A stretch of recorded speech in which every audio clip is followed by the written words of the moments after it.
My background's in the hard sciences, physical sciences, the earth sciences. In the 60s and 70s, when I received that training, there was no room for the possibility of the kind of things that we're talking about now, the kinds of things that suggest that our inner world and our inner thoughts, feelings, emotions, beliefs in any way affect the world around us. This is the important understanding. Perception controls biology. Now, this is critical. Perceptions are also given a survival value. Each perception you see influences your life. And so there's a value when you learn about that perception, you give it a value of whether it's supporting your life or something that threatens your life. And that's very important because ever after that, when you see that perception again, you will automatically say, oh, I remember that threatened me. Or this was a great thing. I love that. And so what is loving or hating or fearing something? These are the values of the perception that you've acquired. You learn these perceptions. This is very important. Everything that you've identified in your life that threatens you, a perception, when you experienced it, you gave it a value of whether you thought it was promoting your life or taking away from your life. So why is that important? Because after you learn it the first time, if it comes again, you're already prepared to make the appropriate response. So every perception you have supports growth or protection. Does it take energy to grow? Yes. Does it take energy to protect yourself? Yes. Very important point. The reason is this. If you engage in a lot of protection, where do you get the energy from to do that? You take it away from growth. In other words, you can't fund everything infinitely, so the more protection you think you need, the more you engage in protection, the more you have to shut off growth. So the simple truth about survival is this. Survival is equal to growth divided by protection. And in this world, as you can see in the last year or so, what is happening to our needs? We are living in this. Why is this important? Because the more we do this, the less we do of that. It's just a matter of mathematics. You have a checkbook, you have a balance, you write checks for protection. And as every time you write a check for protection, the budget balance drops, and it gives you less for growth. And the problem is, do we need to have all the protection that we are told we need to have? And the answer is absolutely not. It's a belief system. People are making money from it. And the reality is, if you would take back the effort you put into protection, you know how your life would expand and grow? And the reason is why? You're just fiddling away all your energy trying to protect yourself. From what? Well, researchers have been able to show us, and this is a pretty amazing thing to say. The mystery has always been, when we look at genetic codes, when we see those amino acids lined up on the double helix, what is it that determines whether the amino acids, whether the antennae are turned off or on? Well, within just recent years, through the HeartMath Institute, people like Dan Winter working with HeartMath, what has been discovered is this, is that there is a switch that turns off and turns on where those coding sites lie, and that the switch for that turning off and turning on is what we call emotion. And this is the first time that we've ever seen the patterns of emotion directly physically linked to human genetic material. So what I'm saying is this. When you look at the double helix, the green is the double helix of the DNA on this image. What Dan Winter says is that the long wave of emotion programs this shorter wave of DNA.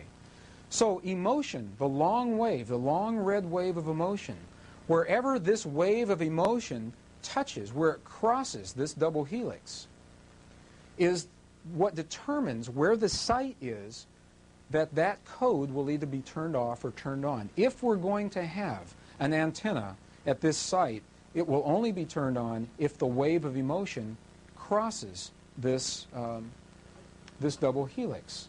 Well, this is really interesting for us because two things. First of all, the waves of emotion, researchers have determined that you and I are primarily capable of only two emotions. Many derivatives of those emotions, and two primary emotions, fear and love.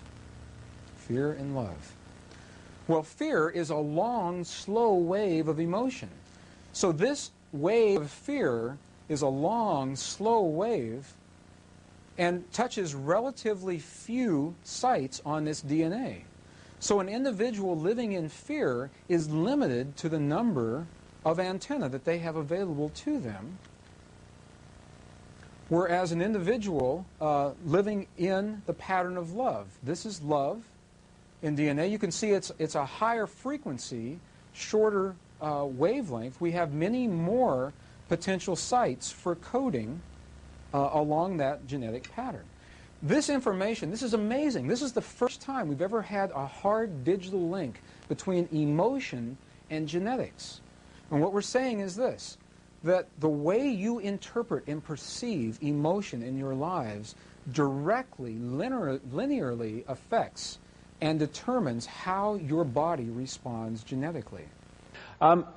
There's been some tremendous science that's going on over the last few years and is going on now. Open-minded science, which is challenging this tunnel vision that official science has to keep us from what's really going on. One excellent place of this research is called the HeartMath Institute in America. And what they've shown, and people like Greg Braden in his videos and a book called Awakening to Zero Point, which I would recommend, have been looking at and communicating, is this scientific confirmation that what I'm talking about here is not some airy-fairy concept, but is actually scientifically provable, as well as from our own experience. What they've shown, for instance, is if you put an empty jar with electrons in it, when you put a piece of DNA in it, that energy forms itself in the jar to the DNA form. When you take the DNA out, the energy still holds that DNA form. In other words, when we're walking through our lives in the supermarket or whatever, oh my goodness me, the price of fish this week. When we're doing all that stuff, we're actually resonating and changing the energy field around us in relation to our state of being. So you don't have to be kind of in front of a camera talking about this stuff. You can do it in your everyday life. If you go out with an open heart and love in your heart, you will be changing the energy field to that resonance of love wherever you go. Insignificant, ordinary. There's not an ordinary man, woman, blade of grass, breath of air, insect, anything, anywhere in creation. But there are billions on this planet who think they are, so they live ordinary lives. Just because they think they're ordinary. They are the extraordinary. They are genius waiting to happen.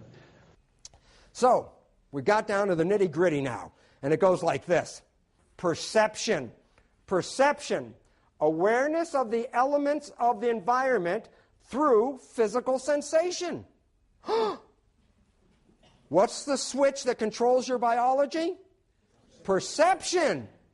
It's how you see the world. As you see the world, you adjust it. If there's something scary, that's a switch, and it causes your biology to respond in fear. If there's something warm and loving, that's a switch, and it gives you warm, loving growth processes inside your body. Love is an energy that coordinates and makes the community a whole functioning system. Fear causes the system to pull itself apart and go into protection. Fear gives you this movement. Anything you